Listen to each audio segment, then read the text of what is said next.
A very good morning to all of you here and all the distinguished guests on the dais.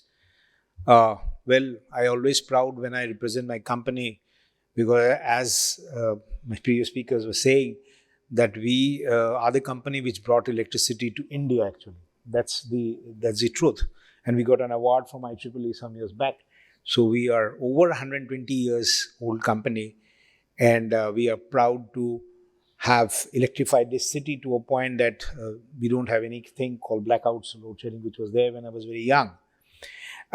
So starting with that, coming to this topic of transportation, in a city, as more and more the country goes towards urbanization, uh, people need to commute from one place to other. In the morning, they have to commute. In the evening, they have to come back. So transport is one of the most important mediums for an urban citizen. So where we have seen that there has been a transformation, Calcutta has been leading this long time back, as we know that tramways were the first to come to Calcutta, electrified tramways. It was followed by one of the first metros, I think, in India. This was an underground metro. And now, going forward, all the electric buses that we see here, about 80, and as we heard, about 1,200 buses are coming. And we are proud to have been supplying the power, the infrastructure, the network to ensure that these run 24/7 uninterrupted on a reliable mode. So with that, I would start that how this electrification today, other than mass rapid transit systems of metro railway, how the buses are helping. And people looking at the buses know that, these are electric buses. And when they ride the buses, well, I've seen while riding an electric vehicle, there is no sound, there's nothing which comes out. And obviously nothing which comes out means there is no tailpipe emission. That's the most difficult part. We have seen in the other cities of Delhi and even Calcutta before that there has been eye-burning sensation when you go on the open roads when we didn't have ACs. That creates the what we call the PM 2.5. We have faced during pandemic the breathing problems. Now, how do these come from? From the suspended particulate matter. And what I understand, I'm given to understand that PM 2.5, which is one of the most fine particles, will get into the lungs of ours and cause breathing distress. It is very high, 5 to 7 times higher than the World Health Organization prescription. Now, what happens? Why? Because a lot of fossil fuel or the conventional ICE engines, automobiles run, that is diesel and petrol. And when we look at the amount, it is huge. But always the beginning has to be small, and slowly we need to scale up. So the beginning of electric vehicles have actually shown the way how it can be cleaner and it can be greener and it can be sustainable. So if you look at our country has done a great job by initiatives like National Electric Mobility Mission Plan, NEMMP, FAME, and Niti Aayog has suggested that by FY30, the 35% of the vehicles sold would be electric. That's the good part of it. And that's how more and more scaling up will happen. Now, if you look at total number of electric vehicles operating in the state, I don't know whether the number is right or wrong, it's supposed to be 70,000. That's a number I've been given. And this is projected to go beyond, 3.6 lakhs, correct, by 2030.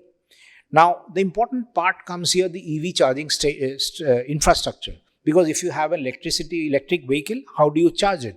Let me tell you that the number of two-wheelers which are operating is much higher than the number of four-wheelers. And number of two-wheelers are closely followed by number of three-wheelers. So what happens when you have a two-wheeler vehicle?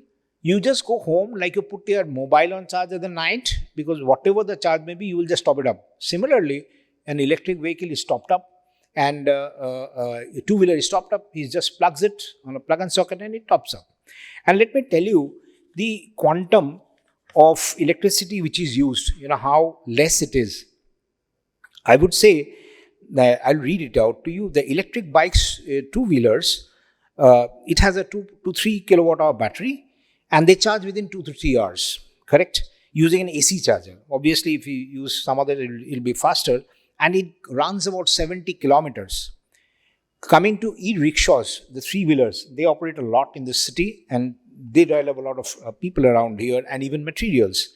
They have about 3 to 8 kilowatt an hour and takes about 5 hours to charge in the night, and it travels to about 80 kilometers.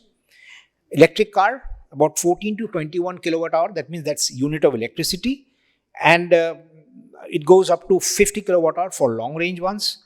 Well, these run about 110 kilometers in one charge. And obviously, when you come back in a city like Calcutta, you would travel maybe 35 kilometers in one day. Maybe that's a charge of 2-3 days if you go. And if it's a DC fast charger, it charges faster. The fuel cost would be around 30 paise per kilometer for two-wheelers and around 1 rupee for cars. That means it is about 5 to 6 times cheaper, the fuel. Imagine there is no moving parts are much lesser, so the maintenance are much lesser. Only the capital cost is a little higher, but I feel with the use of more and more vehicles and the economies of scale, the capital cost is coming down and the maintenance cost is obviously better. Now, what happens that whenever we form a kind of network for electric charging, well, things come up. Like when we look at, it's a grid to vehicle, G2V, it comes from vehicle to grid. The vehicle also can fit to the grid whenever it's required. It's not required, and it can meet some amount of load for the city. Now, other than electric vehicles per se on the road, the electric ferries are coming out in Calcutta, and the trams, maybe I heard, is going to be converted to kind of buses, kind of stable electricity. And now with all these things, the advanced digital age is coming up into, because when you have so much things moving around electric and it is connected on an electric network, now the digital age comes in. So the data analytics and AI defining the routes, predicting the maintenance and elevating the transport experience is going to be big. But that also comes with cyber security issues. We need to understand that cyber security has to be protected, and along with the data privacy. That's become a very important part now. So what I was saying, this digital shift in transportation with using IoT, we use in IoT in our own utility, and we got one of the first patents in using IoT as sensor base for the equipment, transform health monitoring. So this IoT with sensors, the 5G, I was having a talk, 5G infrastructure is coming up in Calcutta. These all with the smart light connected vehicles will boost safety and efficiency. It will make you understand. Finally, we may go in for autonomous driving. We don't know, but this digital security ensures that we are safe.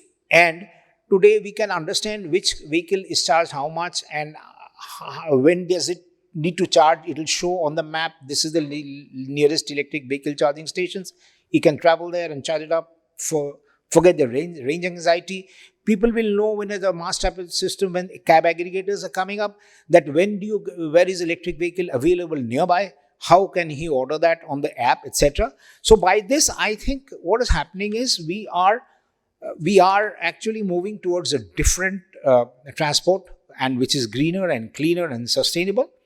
And as we have heard that with these new buses which are coming up about 1180, we are setting up the infrastructure for that, whether it's a 11 kV or 33 kV system.